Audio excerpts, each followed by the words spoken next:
Hello, ladies. Welcome back. I'm Jen. And today I have the wonderful Anne-Marie McQueen here with me today from Hot Flash Inc. Sorry, Hot Flash Inc. It's the Hey, Australian Flush it's Flash. both. It can be both, yeah, because we're different parts of the world or different things.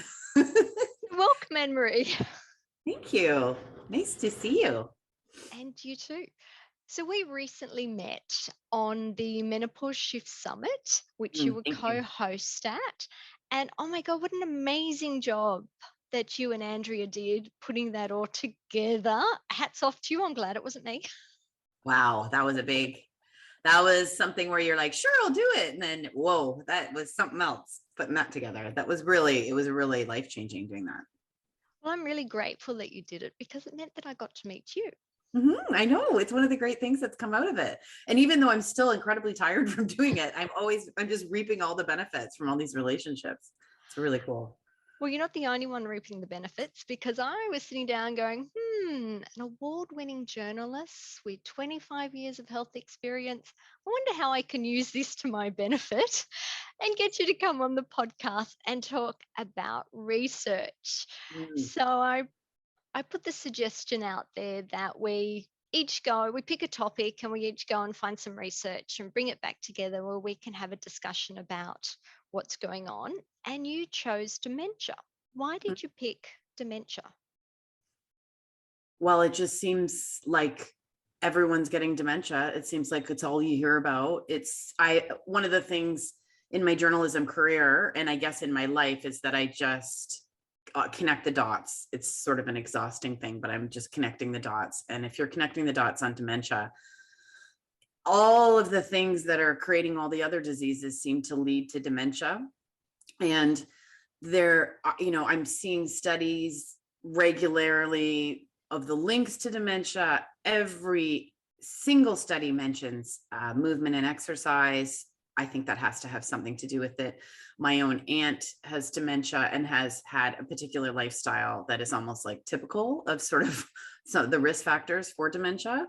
And then since I've launched Hot Flash Inc. and I've been in this space like solidly for 2 years, but I was researching and paying attention for years before.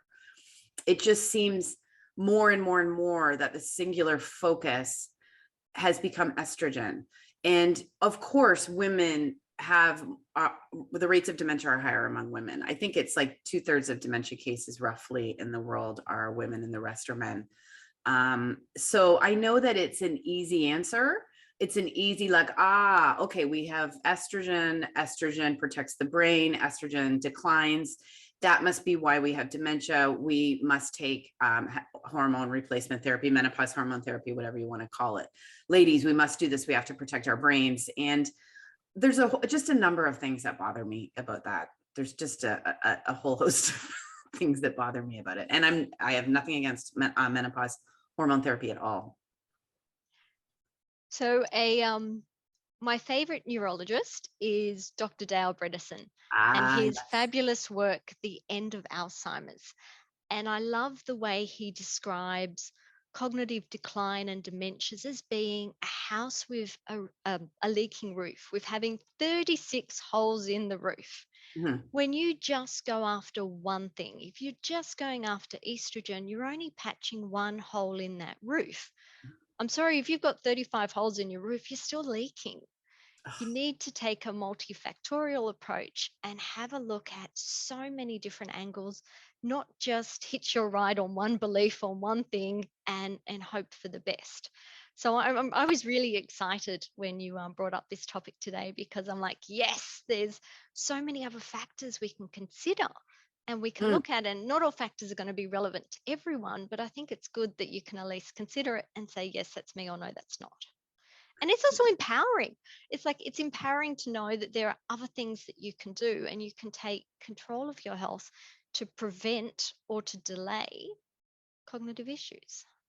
Yes, and of the dementia diagnoses that I'm having in my sphere, this person's mother and this person's mother, there's not a lot you can do. Someone's mother was just diagnosed with dementia and their doctor did say to her, move as much as you can. but you can't, there's only so much you can do. You can't force Dr. Dale Bresident's work on them. You can't, this is horrible when you get a diagnosis and everyone comes at you with a bunch of different things. I can't say I follow these 3 great people on TikTok who are like curing their parents. I can't do that. But Dr. Dale Bresident's work, by the way, like by a hair was going to be in the summit, like by a hair. Yeah, it was heartbreaking. I was so close. But we just couldn't work it out. And I think for next time we could get him back. But his work is so important for us at this age, because we can look at everything he's doing and walk backward and say, okay, what can we do? Right? Like everything he's talking about. And estrogen is hormone therapy is one piece of his entire protocol. But there are so many other factors that are involved, and we can talk about those. And just the past, it just hit me in the last 2 weeks. In my last newsletter, I wrote about 3 studies that were other things that contribute to dementia. And I thought, okay, like this is coming fast and furious now, non-alcoholic fatty liver disease. There was a study published in Neurology out of Sweden that showed that there's like a 38% higher risk of developing dementia if you have that. And that is 25% of people have non-alcoholic fatty liver apparently. And I mean, I have it. It doesn't have any symptoms really. And so that's one was alcohol. 7 units of alcohol can lead to cognitive decline. That was a big study in out of the UK Biobank. And the other one was underactive thyroid. Underactive thyroid, and that was in Taiwan. And they looked at almost 8,000 people, and they found that people newly diagnosed with dementia had an underactive thyroid, and the risk of developing dementia was even higher when people took thyroid hormone replacement medication. So all of these just, I mean, studies come out and they're bits and pieces, and we have to start paying attention. But in just a week, that research came out, and okay, if your mind's like, oh, I can't pay attention to the clinical studies, Anne-Marie, it's like, okay, but can we acknowledge that with the other body of work, alcohol isn't good for your brain. The things that give you liver problems aren't good for your brain. If you have thyroid problems, pay attention to that. And again, exercise. That's the biggest one. Somebody at the summit, and I wish I remember who it was talking about the differences at midlife. They were talking about in midlife, we seem to have a lot more memory issues, like brain fog, not so much the dementias and the Alzheimer's. And I love the way she explained it. She was talking about, well, cognitive issues could just be that you're walking in a room and you can't find your keys. Mm-hmm. And that is something that we can work on, that we can change. But dementia is when you don't know what the keys are for. Mm-hmm. So okay, this is Dr. Sarah McKay. She's Australian. Okay. Yeah, the neuroscientist. So that's, I asked her, how can you tell the difference? Because there is a difference. And what's being all like conflated here on social media is the brain fog associated with perimenopause and menopause, and the cognitive decline associated with dementia. And I don't know really that there's a link that's been between both of those, because there's a book out now, and I'm going to be interviewing her on my podcast, Dr. Luann Brizadine. She wrote a book called The Upgrade. She is a neuroscientist. She talks about how during perimenopause and menopause, your brain goes through an upgrade, that you have a drop in energy by about 25%. That is what is causing the brain fog. That is what is causing the overwhelm and some of those problems. If you follow that school, I mean, I'm not through the book, but what I understand is if you follow that school of thought, which is sort of the biological view of what is actually happening to the brain is going through an upgrade. And after we pass through the transition, we get back to normal levels, and sometimes even better levels. That's her argument. That's why she calls her whole book The Upgrade. And so, yes, we also have these risks for dementia over here, but I think the fear that women are feeling over their brain fog and their cognitive issues in perimenopause is being tied up in this sort of toxic, anxious soup with our fears of developing dementia at much higher rates. And really, I mean, I think that they have something to do with each other, but Dr. Sarah McKay, would say, no, they don't really have anything to do with each other. They're just very scary. It's very scary to not be able to find your keys or to not be able to find words or whatever. But yeah, again, like one is because of a specific hormonal issue. One is because of a myriad of things, but in women is being tied to the hormonal issue. And my fear is always that, and I do know people who have gone on hormone therapy for this reason. My fear is that they're not tackling any of the other lifestyle issues, or they're doing some of these things that we know or fear could be leading to the dementia risk, and thinking, I'm protecting my brain. And maybe they are. Maybe the estrogen will save them. I don't know. I don't really know. And I also know that if you have a genetic predisposition to Alzheimer's, it's not necessarily the case that you'll develop it. I mean, Kashif Khan runs the DNA company, and he was talking about that. He said a lot of people are scared to get those tests to see what's in their, what's inside them, basically what sort of little fragments are going to put them at greater risk for that. But he said no, because you can find out and then you can change everything. So it's just the changing everything, Jen, that's the complicated part, right? It's just the everything. Yes, I agree there. But it also depends on your motivation. Like if you've got a gene result that wasn't what you wanted, you're going to be more motivated to make the change than if you didn't. Or if you have a family member or a friend who's going through things, then you're more motivated to make the differences so that you don't have to go down that path. And I think that is the difference. Women that are motivated, that want optimal health for as long as possible for them, are going to make the changes, that nothing's going to be too hard, versus someone that has got other priorities. And you and I are here talking about it today because it sounds like it's a priority for us and we want to share the news. Priority for me. I don't want to be, I don't want someone to have to, I don't want them to have to put Auntie Annie in a home, like, I don't want, what are we going to do about Auntie Annie? I want to have my brain.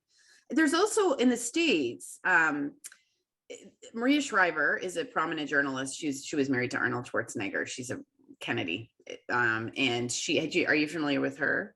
So she's very well known, and she has teamed up with Dr. Lisa Mosconi, who wrote the XX Brain, who has done a lot of work in this field. And interestingly, Dr. Lisa Mosconi, because we know that the research isn't there really tying. The research isn't there saying take hormone therapy to prevent your risk of dementia. It's not. Like a lot of doctors in the UK are saying that it is, but it's not there yet. And the guidance from the North American Menopause Society and other menopause societies, they're not recommending that you take hormone therapy to prevent dementia. But I was listening to Dr. Lisa Mosconi, who is a leader in this field in North America, although she's from somewhere in Europe, and Maria Shriver. They were on this podcast and they were talking about all the things you can do to prevent dementia. And I was struck because hormone therapy, they had 6 things: great relationships, keep challenging your brain, great relationships and connections, keep challenging your brain, make sure you exercise, make sure you like your diet, like a healthy whole food diet. It was a 6-pronged thing that didn't talk about hormone therapy. Was like, then maybe you can explore hormone therapy. And so everyone takes Lisa Mosconi's work and sort of repurposes it for this. I see this a lot on social media, and I think that they will find links. Like, I think they will. I think eventually maybe we will take hormone therapy under the guidance of a menopause society for dementia prevention, maybe. But I sure hope everyone keeps doing these other things. I'm really interested in the connection part, and the challenging your brain, because I don't know about you, Jen, but I have a lot of friends who are like, we're retiring. And I'm thinking, what? We're supposed to be retiring? I don't know, I'm supposed to be thinking about retiring, Anyway, that was a lot. Retirement is not on the cards. It's like signing up for an early decline. It's like, no, I'm going to be active as long as I can be active, physically, mentally, emotionally. No one prepared me for this. No one prepared me for the retirement talk. Like, I thought it would start in my 60s. I guess it's kind of how I thought menopause would start. I don't know what, I just thought it would be later, and then everything comes before. Anyway, I threw a lot at you, but all of those things are incredibly important, and there's research to back them up. So yeah. Well, I will tell you about the research I found then. Yes. And I found it was one called Diet Associated with Inflammation and Alzheimer's Disease. And this was published in the Journal of Alzheimer's back in 2019. And they started by looking at the blood brain barrier Mhm. and how most people have heard of the blood brain barrier. They know it's this protective mechanism that hopefully prevents some things from moving through to the brain and allows other things through. But you can get permeability. So, just like you might have heard with the gut, how we can get intestinal permeability, sometimes known as leaky gut, which means that the gap junction between the cells are wider and it's allowing things through that shouldn't be through. Same thing can happen with the blood-brain barrier. So we can get permeability there that Mhm. allows things through. And they spoke about inflammation Mhm. being a cause of, or one of the many potential causes for that. But inflammation can be linked to metabolic syndrome, so blood sugar issues, insulin issues, being overweight. They spoke about dysbiosis and infections, how this can potentially be a cause. I liked that they looked at the dietary factors. And with the dietary factors, what they came up with is the Mediterranean diet being the best one for prevention and for slowing down the rate of decline. So, when Okay. you're looking at the Mediterranean diet, you've got quite a good amount of good quality fats. So, you've Mhm. got your seafood and your olives. It also has a good amount of fruits and vegetables in there and a moderate amount of animal protein. They found that to be the best kind of diet moving forward. They specifically looked at some key vitamins, in particular B vitamins, vitamin C, vitamin D, vitamin E, vitamin K, and their links with cognition. They looked at the microbiome being a potential cause of other issues with the blood brain barrier. They were looking at dysbiosis producing LPS or lipopolysaccharides. And these are very inflammatory end products of dysbiosis. So, with your microbes, the good ones produce things like I don't know if you've heard of postbiotics. So, you've got Mhm. prebiotics feed your probiotics, and your probiotics produce your postbiotics. Okay. And butyrate is one of the good beneficial postbiotics, and LPS is one of the detrimental postbiotics by some of the dysbiosis. So they also had a look at the role that played. There was another research article that I was looking at that was looking at the viral biome. So in your microbiome, there's also a subsection of viruses, and Mhm. particularly looking at how the herpes virus or these latent viral infections that we have for life. And it's not necessarily that maybe we get cold sores that's the problem. It's the rate of reoccurrence that is a problem that can cause inflammation, and how microbes can get in multiple ways to the brain. So there was another research looking at gingivitis Mhm. and infections coming in from the mouth, but you can also get infections coming in from the sinus, from the ears, from the eyes. These all have entry to the brain, so we need to think about what's happening there with the viral load and the microbiome and what we can do to optimize. Um, and this particular one also looked at gluten sensitivity, regardless of whether you have celiac disease or not, that people who are sensitive to gluten or allergic to gluten have an inflammatory response to consuming that food. Right. So I really liked that it covered so many things. Yet this Yeah. is general naturopathic treatment. It's let's clean up your diet, let's optimize your nutrients, let's assess your microbiome and see what we can do to And let's improve look things. inside your mouth because I really, I'm more and more interested in dental care. I went to a biological dentist last year and I had a filling, like a metal filling removed and had a biologic, he looked at everything because they look for inflammation in a way that the regular dentist doesn't always look, or that was the way he explained it to me. And yeah, I mean, you often hear links to it, but no one really explores this in the mainstream. Like you often hear links to the heart problems and problems in your mouth. So it's really, really important. And I was talking to my other dentist and he was saying, you don't think about this, but he said, sometimes I have to tell people like I spot things in the mouth before anyone else. And Yeah. he Well, sometimes they. Well, that was mine. I see a holistic dentist, and he actually told me that I think you have sleep apnea. Now, I'm a small framed woman, and most people with sleep apnea are larger frames. But he thinks that using braces as a teenager made my mouth smaller and therefore my airway more narrower. And I went off and got testing. And guess what? I have mild sleep apnea. And that was from the holistic dentist.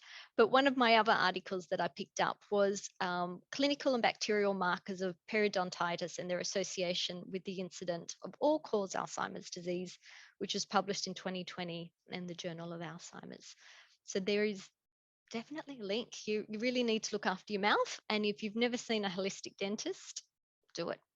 There's a lot of people who don't see the dentist. They just Well, don't go. maybe start there with a Yeah. dentist. Yeah. But I was sitting with someone in my extended family who is a uh braces doctor. He does Yeah. braces and Orthodontist. orthodontics.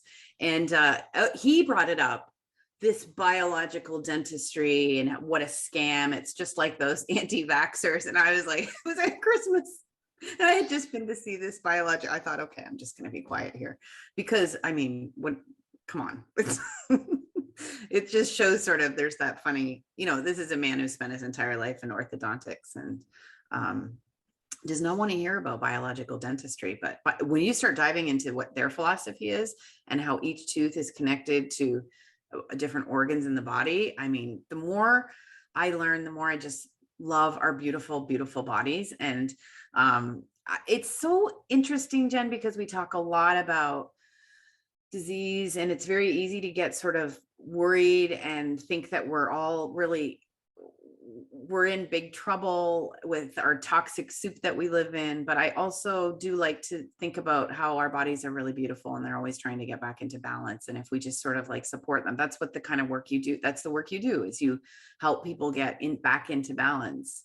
And you said something beautiful when we talked before too about hormone therapy. You said it's kind of like starting at the end. And I really, really love that. Like, it's just such a perfect way to describe it. It's starting at the end. And if we have any other problems and we're not finding out what they are, then we're not really getting to the root of what's going on. And this is the time of life where we need to set ourselves up for success, I think, and the rest. But you also sent me a crazy study. Do you want to talk about that one? So that was actually in the diet associated with inflammation, the first one I Okay. mentioned. They were talking about the hygiene hypothesis. Now, you've got to remember that this study was published in 2019, prior to the COVID global pandemic happening. And they were talking about the possibility of the hygiene hypothesis being a possible factor in the exponential increase of Alzheimer's.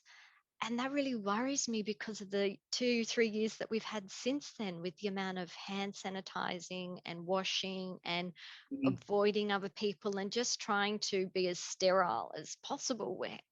What was the suggestion? Like, what was the mechanism where they would just, did they say? I mean, I know it's probably just that we're absorbing it and then it's going inside our system and crossing the blood-brain barrier. You know I what? mean, I've got the article here in front of okay. me. Bear with me 1 second. I just need to find the hygiene hypothesis. So the hygiene hypothesis suggests that the overly hygienic Western lifestyle that includes the use of food additives, the overuse of antibiotics, clean water, and generally high level of sanitation, and blah, blah, blah. So they look at the mechanism being that the T cells don't mature properly. And if your Okay. T cells don't mature Right. properly, there goes your immune system. And they're not saying that this is the cause, but they're No, saying consider this as one of the factors. this And is Very, very interesting, right? Like this is because I come from, and it's funny because my mom was a nurse and we didn't live in a hyper hygiene house at all. And I'm like, I always joke when I'm dating people, I'm like, I'm a little piglet, but I'm not messy, but like I'll do things Play probably in that the dirt.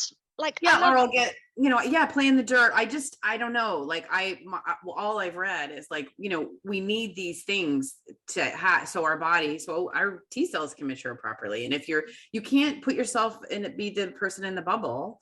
And yeah. And the other thing is since COVID, we interviewed Chris Layton, who has a company called Air Zones about air quality I here. watched that one. Yeah. And he was saying, since COVID, it's insane because everyone's when you smell the hand sanitizer, that's you inhaling the hand sanitizer. When you spray a wet surface and then it's dry, that's you have inhaled it immediately. Now, all of those chemicals have gone all over your body and it just makes him sick. And I was just at F45 last night and we have to wash every weight after we use it, which we didn't have to do, before. And I was resentful, Jen, every single one. Like I was sort of, if you looked at me, I was like, like I was kind of just, I don't know. I just thought this is not good for any of us. This is not good for any of us.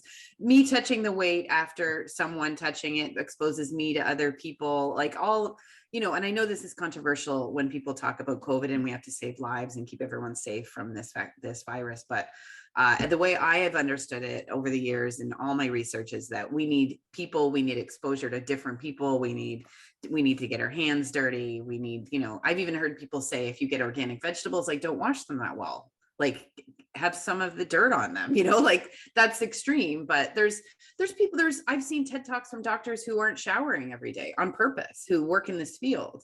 Get a pet.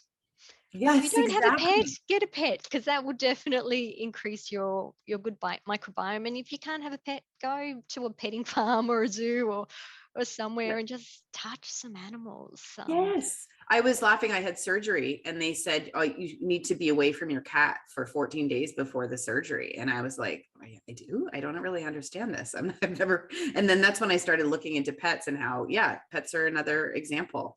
We need to touch people. We need to, it's been a real blow. And so it's scary to think that study was published in 2019 and what's happened then. And I am so bothered by the consumerism that's come up around. Even before COVID, I was so bothered when I saw the little dangly bottles that you can get for the backpacks, and they sell them in the gas stations here and in the stores, and the kids have them and they're cool and they've got stickers on them. I was really just bothered by that because it just feels not right. Well, moving on. the next It's fun. The next one sort of links into what we were saying about the dentist, and that is with sleep apnea. And this study was the relationship between obstructive sleep apnea and Alzheimer's, also from the Alzheimer's Journal, this time in 2019. And the mechanisms here was if you have sleep apnea, you have intermittent hypoxia. So we have changes in the amount of oxygen saturation that's going on. We have sleep fragmentation, so changes in our sleep, our REM sleep, our deep sleep, our slow sleep, or the different stages of the sleep cycle, and interthoracic pressure swings, so changes in your cerebral fluid. And that all linked in with sleep apnea being a potential contributing factor towards the development of various dementias and Alzheimer's. But I also think it's a relevant discussion to have today because sleep apnea for the midlife woman can show as night sweats. So if you're wondering whether I need to consider getting a sleep apnea test, if you're only hot at night, like if you're not having hot flushes or hot flashes during the day, if you're only having them during the night, you need to consider what's happening with your sleep. Could you have sleep apnea? Could there be mold in the bedroom? Could there be dust or dust mites in the bedroom? It could be something that's happening with your sleep in your bedroom. The other factor that is generally indicated more for night sweats than hot flushes is stress. So it's purely a cortisol response, a stress response, then you can also get night sweats from that. Yeah, I think I've been having those lately, but there has been studies into sleep apnea and postmenopausal women, and it's 4.5 times higher, the incidence. So I don't know whether we're developing it. I guess we're developing it during then. That's what one study has found.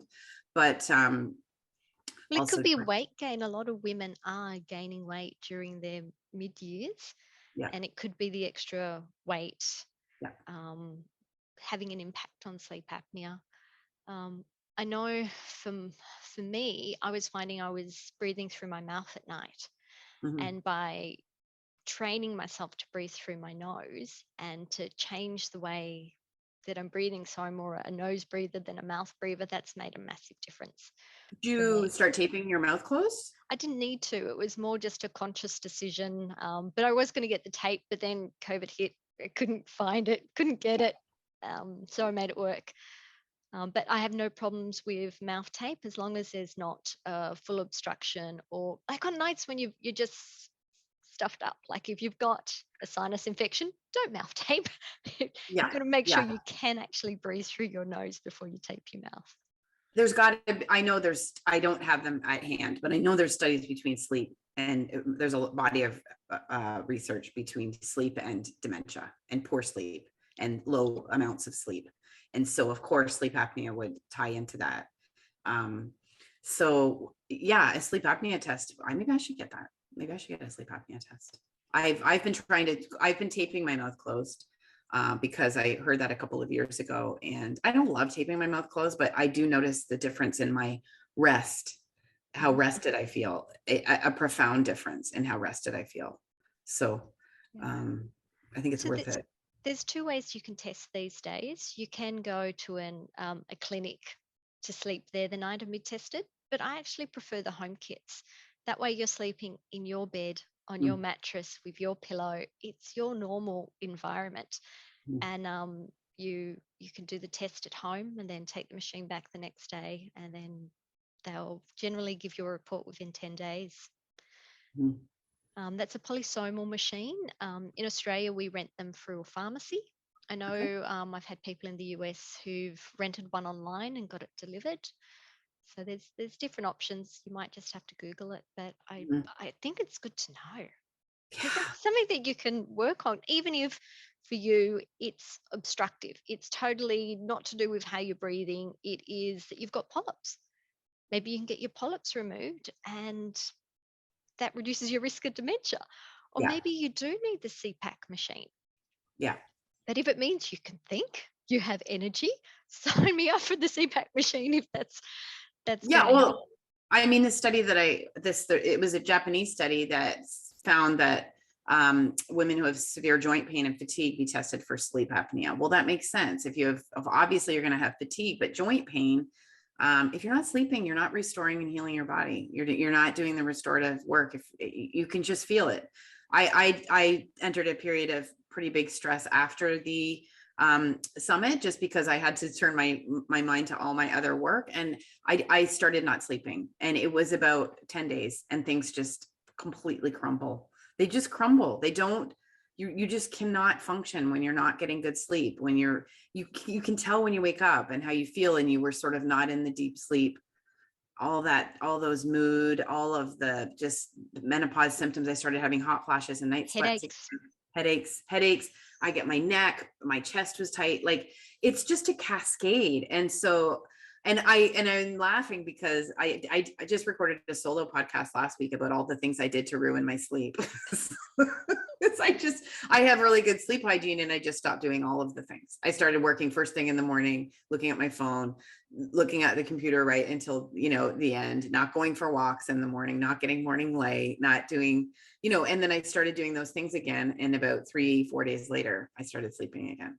So dementia is very, very scary. And, I, as a single woman, I feel, I don't know if you're more scared if you're married, but I feel sort of more scared about stuff like this. But the other thing that heartens me is that there's people like Dale Bredesen and whole summits called The End of Alzheimer's, like whole summits that I haven't had time to watch or sign up Oh, for. I've seen him. I've seen him. He's a fantastic speaker. people working, not him, a team, like field of forward thinking people working about this. So I don't think a dementia and Alzheimer's diagnosis is the same thing it is these days. If you know the right people and you know the right, the right protocols, and you're following this work and you're willing to try, I don't think it's the same thing that it was. I don't think it's like that movie with Julianne Moore, when she Oh, just, I sorry. think there's a lot you can do. And I think we've all seen that movie and movies like that, where it's just like, I'm going to literally lose my mind. I think it was Um, Losing Alice. Oh, Losing Alice. Yeah. That's just it was just a terrifying movie. But, I follow a man on TikTok who I love, who's working with his father, and he's doing all sorts of things. He talks about pregnenolone. He talks about MCT oil. He I love follows a MCT oil. doctor. Yeah, hyperbaric oxygen therapy. Mm. He follows another doctor. Her name is escaping me, but she had a husband with dementia, and she developed this protocol and brought him back. Like, has videos of him when he was at his worst, and then when he was at his best, and he ended up dying of something else. But there Isn't that the ultimate goal, though? yeah. To die with it not affecting you, and to be able to remember your loved ones when you say goodbye to them. Yes. And so even the specter of this is just so terrifying to people. But I don't think if you get a dementia diagnosis, that specter has to be a reality anymore. I'm not sure that it has to be, but like with anything that's ahead of the curve, it's not getting to everyone. Not everyone has heard of it yet, because I said, there's people ending Alzheimer's. I said it to a friend of mine who's a neuroscientist. She said, I don't think there's people ending Alzheimer's. I said, there's a book called The End of Alzheimer's. You just haven't heard of it yet. There's just, And it's not a new book. I'm just no, looking for when it was published. Well, he's done several, but this is 5 years, maybe.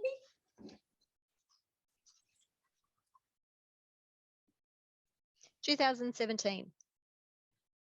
But don't you find, Jen, that you've been ahead of the curve in the work you do, but don't you find when someone starts to say something like, it doesn't have to be this way, people are like, oh my God, you can't say that. Like, for example, type 2 diabetes can basically be reversed or stopped. No one likes to say you can cure it. But I remember I interviewed a doctor probably 4 years ago for the platform that I run, Live Healthy here in the UAE. And he said, this is pretty controversial. He was doing work to end type 2 diabetes at his clinic in Dubai, all of the things that you do. And I felt a little bit like, ooh, I don't know if this is a bit nerve-wracking for me to run this. But it's been about a decade now, or maybe more. Probably there were doctors doing it before who were doing this, but it was not cool to talk about. It was not cool to talk about the possibility that you don't have to just live with type 2 diabetes. And I feel like this may be similar, that in 10 years, we may be having a very different conversation, or even 5. And even 2 years ago, I didn't know all this stuff. So, yeah. Well, I remember hearing Dr. Dale say that he really struggled with the Alzheimer's Association because they're looking for one magic pill. And when you do research, you're researching one factor, and that's all you're looking at. That with him saying, well, there's 36 factors. How do you put that into a clinical trial? And no one wanted to give him funding. They were trying to poo-poo him. And he's a revolutionary. Like, it's fantastic that we have humans on this planet like him. I know he's not the only one, but he's just in my sphere. So he's I wonderful. recognized him. He's wonderful. And what happens, the medical and science field is brutal. Absolutely brutal. I took a course to learn how to do a TED Talk with a coach in California, and she's coached some of the top, like she's worked with TED Talks and she's coached some of the top TED Talkers. And she said, look, if you get a TED Talk, you're lucky enough, most audiences will just be like this, like so excited to see what you have to say. And it's a beautiful audience. She said, except if you're a doctor or a scientist. And then they're like this. And there's just this history in every advancement where it follows a pattern. Someone will step out and say, I'm thinking differently. And then everyone will pile on and discredit them in whatever way that they can. And I'm sure that it's been very difficult for him to go against the mainstream and to go against the societies that are set up to develop this, because everyone wants it to be simple and no one wants to change what they're doing. And there's a million factors that go into it. But we've all worked in places where what we've been doing hasn't been working, but the boss doesn't want to see it and doesn't want to change because the boss thought it up, like it's just it's such human nature. I don't know, but some people call it type 3 diabetes. Yes. Right. And that is like, whether you call it type 3 diabetes or not, there's a reason. So you should just explain that link in case somebody hasn't heard it before. Well, isn't the link just basically that it stems right back to the insulin resistance that we're developing, and how 1 in 2 people, even in midlife and in perimenopause, are of some version of insulin resistant. That's what it is. So it starts back there in that difficulty that our body starts having with processing our glucose. Am I explaining this properly? Yes.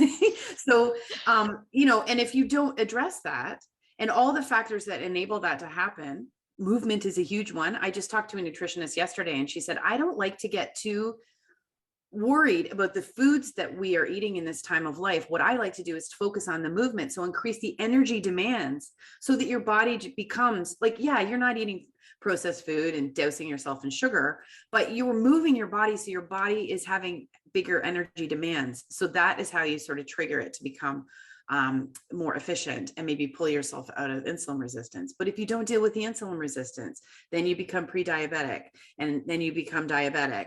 And then the links are the links to cardiovascular disease and dementia. They're all there. They're all there. And I don't know that enough people take insulin resistance, pre-diabetes, diabetes as seriously as they should. I don't know if enough people, I think it stops there for them. It's like, oh, I don't know. That's the impression I get from sort of, we're in this all the time and we're thinking about it. What do you think? I think it really depends on the individual, because sugar is so highly addictive. Like, it's more addictive than cocaine. So to want to come off it and to successfully come off it are two different things. And I want to acknowledge that if there's someone out there listening who has struggled with blood sugar roller coaster, but it is possible. And I want to encourage you to give it a go again. And sometimes you just need some supplemental support. So maybe something like chromium or berberine or inositol, or some of these supplements can help support you so that you can get off it, because it's generally the first couple of days that are the worst. Mm-hmm. And that's normally when most people give up. This hurts too much. My head hurts. My body hurts. What was I doing? I'm going to go and have a cake. That's the easier road. But there are ways like I said, supplemental ways you can support that transition being easier. And movement, going for a walk after a meal.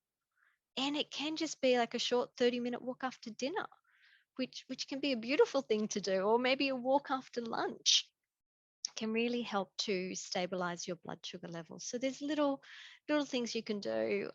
If you tried it before, please try again. But I do acknowledge it's hard. So I think maybe some people know, but it's just that journey has been too hard, and maybe they need someone to hold their hand. Like, you can got nutritionists, dietitians, naturopaths like myself who can help you, so you don't have to do it alone. But it's I think when you think if I don't eat sugar, my life will be so boring. If you really depend on sugar, I mean, I have a friend who had arthritis. And again, you have to really watch, because I do not want to be, and I'm sure I am the person who's always saying the things and people are rolling their eyes at, but I said, all that candy you eat, maybe. And then a couple of years later, she stopped eating all the candy, and lo and behold, her arthritis symptoms all but disappeared. And I find a lot of problems that people are having can disappear, like almost disappear, when you stop eating sugar. And the thing is, when you stop eating sugar, like about 20 years ago, I used to struggle on the newsroom when they would bring in like donuts and those horrible slab cakes, like, those just big, horrible slab cakes. And I used to think that there was something wrong with me, because one day I ate 4 donuts. Like, I literally had one donut and then I went back to my desk. I couldn't stop thinking about the donuts, because I do think sugar is addictive. And I think it's addictive, like cocaine might be addictive. Like, you do one line, you might want another line. I don't know, like in the movies, the research is it's more addictive. Yeah, I've heard that. So I'd be at my desk, just like unable to work, just the donuts. And one day I ate 4, and I felt so horrible, obviously, because you feel so horrible when you have that surge of sugar. But how did you think afterwards? Like, I'm just thinking of all that brain fog afterwards from that. And I had another incident. with the office Christmas party, which was just like nothing but candies and a chocolate fountain. And I took a cup of chocolate back to my desk and ate and I felt so horrible. And that's when I sort of stopped eating sugar. And then that's when I realized when you don't eat sugar, you don't want sugar. And when someone brings the donuts in, you're like, I am not going down that roller coaster today. I cannot do it. I've got a day, and then you can eat some sugar and see how you feel. And if it's worth it, if it's going to be something awesome, but not a slab cake from Costco. I don't know what you call Costco there, but And we have Costco here. So, yeah, yep. not like, it's not that hard, and the benefits are huge, absolutely huge. You're not on a roller coaster. You don't have to feel like you don't have any willpower, because it's beyond you. I mean, I could go eat a donut right now if there was a box of donuts and have the exact same problem. And I don't eat sugar, I don't eat like obviously sugary things very often. And when I do, I don't. Even yesterday, I ordered my dinner, and the place has these awesome, like clean chocolate chip cookies, and I ordered 2, and I didn't feel well. I just didn't feel well when I was sleeping. It was like, yep. But it's one of those things that seems like crazy people will do if you don't do it, but it's really worth it. It's really worth it to try. And although I said it's really hard and you struggle initially, I'm talking about day 2, day 3. And then once you're past that, the results come hard and fast. If you want to drop weight, the weight just falls off. If you want better clarity of thought, that comes around. Joint Mhm. pain Joint disappears, pain. energy goes through the roof. Yeah, and that becomes your new addiction. I want to feel that good. That Yeah. And when you're not living your life like from thing to thing to pick you up, because people end up using those obvious sugar as an energy, right? Like they just end up like my friend who quit sugar because she had a cardio scare, and no one loves sugar more than her. And she had kids, so she was always telling herself it was the candy for the kids. But the kids are like, the kids are 17 and 15 and they're athletes, and I don't think they're eating the candy. I think she was the only one in the house, and she had the scare and she quit it. And she said, boy, was it ever hard. But she said just that afternoon, she needed that afternoon pickup, and she doesn't need it anymore. And the physical pain in your body, it's the difference is night and day, because I developed some really bad pain in perimenopause, and I went on the Whole30 diet only for pain. I'd had sort of a traumatic experience happen, and I think it settled in pain, but I went on the Whole30 diet for that, and I had been sort of creeping back up to my diet wasn't so great. And after about day 10, like none. I had none. So but I want to know your suggestions for if someone's worried about insulin resistance, say me, like what would be your 3 things that you would suggest other than eating sugar, Yep. going for walks? So look at what time you finish eating before you go to bed. So you don't want to be eating and then going to bed straight away. Ideally, you want about a 3-hour gap, at least a 3-hour gap between fork down and head on the pillow. Okay. The next thing is looking at when you put your first bite of food in your mouth the next morning. So some people call it intermittent fasting, some people call it time restricted feeding, but as simple as 12 hours. So if I put my fork down at 7, I don't put anything in my mouth the next morning until 7. It's that simple. And it's only, I guess, if you're watching TV or nibbling at night that you would eat between those hours. And that's what we want to get rid of. We want to get rid of those late night nibbles Okay. and really give your digestive system that 12-hour break, because it's not processing carbohydrates or proteins or fats. It can help to regulate that. So we do find that insulin resistance does improve with just those 2 things: not eating at least 3 hours before you go to bed, and not eating again until 12 hours later. And 7 and 7 is what most people do. You might be 8 and 8, you might be 6 and 6. It all just depends on your lifestyle. But that, and you can also look at some nutritional deficiencies, because sometimes you're craving things because you're missing things. So chocolate craving can be a magnesium deficiency. So maybe you need to add some more magnesium in. Lysine, which is an amino acid, can also help with blood sugar cravings. Inositol is another amino acid that can help with cravings. I've already mentioned berberine, the herb, and euchromiums. Mm-hmm. Yeah. Okay. I mean, that's a lot. I mean, I follow someone on Instagram, and you have to be careful who you follow, but she said she's the sort of pre-diabetes dietitian, which is a pretty good niche to occupy these days. And she just is always like, walking can reduce your risk of diabetes by 50%, walking 30 minutes a day. Imagine, it's just, not only can walking do that, walking can completely change your perspective and the trajectory of your day. And your vitamin D, you can get Ah, some sunshine and fresh air. I Um, wonder, I wonder about all the other things too. Like and I haven't researched this, and you would need a grant and to spend all your time, but all of the medication that we're on, all of the medication that people take, all the pills that people pop, all the depression, the rates of depression and anxiety, screens, bad news. I just feel like if there's people talking about the human connection, how can these other things that we can't really quantify not possibly play into it? I just think it's so much. yes, you definitely need a multifactorial approach, and everything's included. So I love that you're including connections and friendships and relationships, because that's so important. And it's what a lot of us have missed over the last couple of years. Mhm. I think it was Yonan Har, Harari, have you read his book, The Lost Yuval. Connections? No, is that a new book? No, it was his not the latest one, the one before that. Okay, no, I So haven't. it's just talking about our need for relationships, and without having community and connection, you've got a higher risk of an early death. Just not having that purpose and that connection. And Mhm. it came out, I think, in 2020. So when most of the world was going down into lockdown, um, it was good timing to say, this is what we need, but this is what we can't have. So put it on your priority list for when you get out there. And like something I listen to a lot of health podcasts and mental health podcasts, and something I hear mentioned, it sort of pops up, and I haven't really looked into this either, but you and I not being married, we don't have this problem, but sometimes I think, oh, like maybe I'm the person who's not connecting because I don't have this relationship.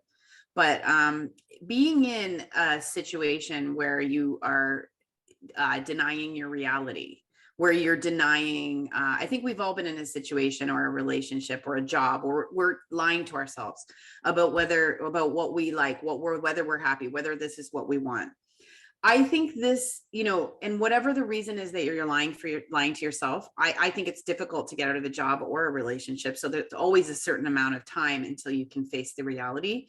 But, this is something that's very difficult to study, but it's something that's very pervasive. A lot of people living lives for the way that they appear rather than living like their honest, true, real life, and being and having that coherence in themselves instead of that dissonance. And the times in my life where I have been lying to myself perhaps about a relationship, those were very difficult times, and I can't imagine that is very healthy in the long term. And there are people living their entire lives like that. And so and I've heard this mentioned, living a lie, lying to yourself. This is a very, very, very unhealthy thing to do. Yeah. And other women live through their children, that they don't have their own life. Their life is living through their vicariously through their children. So yeah, so I have just seen the time. We can Oh talk, gosh, can't we? yes. Well, thank you so much for coming on today, Anne-Marie. I think we've had a wonderful chat about dementia, and we've gone off on many different tangents. But if women want to connect with you, if they want to hear more from you, how do they find you? So I'm hotflashinc across all social media. I have a podcast as well every Friday. I'm launching season 2. I've been doing solo episodes. I'm launching season 2 August 12th. And I have a weekly newsletter, a research letter. So it's free. It comes out on Saturdays. It's a roundup of research. It's fun things too, pop culture and everything. And I'm going to be adding to that in September. I'm going to be launching like interviews and Q&As, and I'll probably charge for that, but the Friday or the Saturday one will always be free. So Hot Flash Inc. across everything, like hotflashinc.com, and on Instagram and TikTok. I'm over there too. There's quite a menopause movement happening over on TikTok. I haven't gone there myself, but Oh, I will take your word for it. don't, you'll lose all, whatever free time you have left will be gone. So No, I might keep my sanity in my free time then. But it has been wonderful to speak to you wonderful. today. Thank you so much for coming on. Thank you. Bye for now.